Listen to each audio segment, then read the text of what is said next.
The National People's Party candidate from Malki Laimkhra constituency, Fantin Joseph Lakadong, officially filed his nomination today for the upcoming MDC elections scheduled for the 21st of February 2025. Accompanied by his wife, Dr. M. Amprin Lingdo, and his child and a group of supporters, he submitted his nomination papers at the ISBT Mauyong, Shillong. Lakadong, a former winner from the same constituency, expressed optimism about his chances, emphasizing the trust and support he has garnered from the electorate and his party. Acknowledging the challenges of the electoral race, he voiced confidence in the voters' decision to re-elect him as their MDC.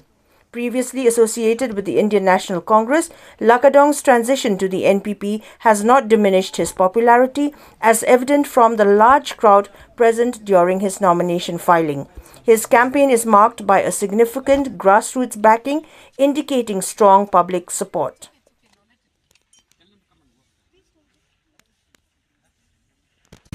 I, Fantin Joseph Lakadong, having been nominated as the candidate to fill a seat in the 17th Laimkhra Malki District Council constituency, do swear in the name of the God that I will bear true faith and allegiance to the Constitution of India as by law established, and that I will uphold the sovereignty and integrity of India.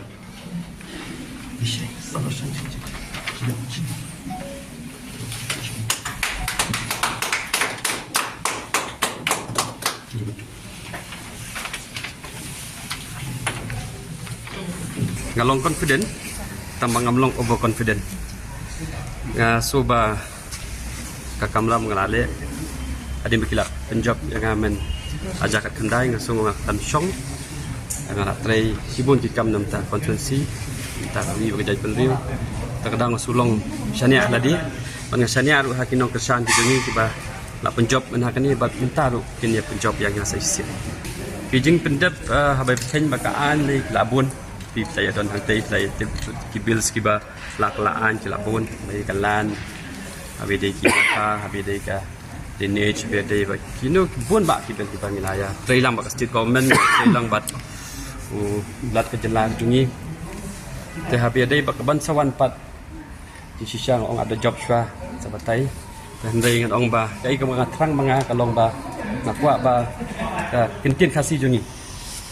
bahkan long compulsory no haka primary education kata tadi gawai syakamat bat ingin saya budin biang dalam job malki bun ba ki kam district council bani habis.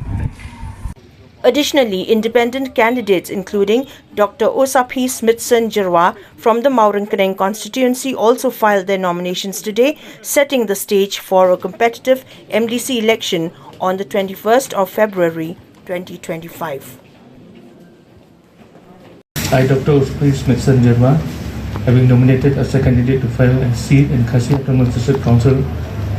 do swear in the name of God, solemnly affirm that I will bear true faith and allegiance to the Constitution of India, by law established, and that I will uphold the sovereignty and integrity of India.